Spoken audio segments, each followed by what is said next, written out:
শিক্ষিকার সঙ্গে অনৈতিক কাজে জড়ানোর অভিযোগ পাওয়া গেছে এক মাদ্রাসা সুপারের বিরুদ্ধে।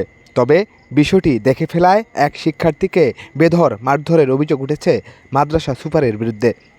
এমনই ঘটনা ঘটেছে নাঙ্গলকোট উপজেলার বাঙ্গডাঙ্গা দারুল ফালাহা হামিদিয়া বালক বালিকা দাখিল মাদ্রাসায়।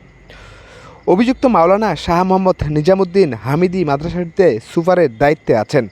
ভুক্তভোগী ফয়সাল আহমেদ ১৪ উপজেলার রায়কোট পশ্চিমপাড়া মুন্সিবাড়ির প্রবাসী জসিমউদ্দিনের ছেলে। তিনি মাদ্রাসার ৮ম শ্রেণীর শিক্ষার্থী। জানা যায় ১২ সেপ্টেম্বর রাতে মাদ্রাসার আবাসিক ভবনের ছাদে যান ফয়সাল সহ ৩ শিক্ষার্থী। ওই সময় ফয়সাল জানালা দিয়ে দেখতে পান পাশের একটি ভবনে শিক্ষক নিজামউদ্দিন হামিদি তার অফিস কক্ষে এক নারী শিক্ষিকার সঙ্গে অনৈতিক কাজ করছে। পরে তিনি বিষয়টি মাদ্রাসায় জানাজানি হলে ফয়সালকে ঘটনাটি গোপন রাখতে বলেন সুপার নিজামউদ্দিন। কিন্তু ফয়সাল বিষয়টি গোপন না করে সবাইকে জানিয়ে দেয়। এতে ফয়সালের প্রতি ক্ষিপ্ত হন নিজাম। পরে মঙ্গলবার ফয়সাল অসুস্থতার কারণে ক্লাস না করে শুয়ে থাকেন আবাসিক ভবনে।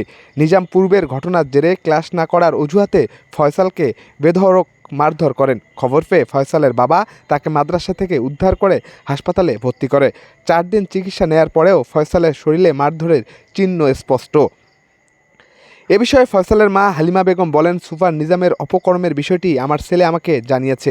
আমি তাকে সতর্ক করেছি যাতে বিষয়টি গোপন রাখে। তবে বয়স কম হওয়ায় সে সবাইকে জানিয়ে দেয়। কিন্তু নিজাম হুজুর আমার সন্তানকে বেধড়ক মারধর করে আহত করে। আমি এর সুষ্ঠু বিচার চাই। স্থানীয়রা জানিয়েছে, মাদ্রাসার শিক্ষার্থীরা সঙ্গে অপকর্ম করা নিজামের পেশায় পরিণত হয়েছে। নিজাম স্থানীয় হওয়ায় তার বিরুদ্ধে কেউ প্রতিবাদ করার সাহস পায় না। নিজামের লাগামহীন অনৈতিক কাজের দিশেহারা অভিভাবকরা। এ বিষয়ে উপজেলা মাধ্যমিক শিক্ষা অফিসার মোহাম্মদ নাসির উদ্দিন বলেন, বিষয়টি সাংবাদিকদের মাধ্যমে শুনেছি। পরিবারের পক্ষ থেকে অভিযোগ পেলে তদন্ত সাপেক্ষে ব্যবস্থা নেওয়া হবে। জুয়েল রানা, দেশ পোস্ট।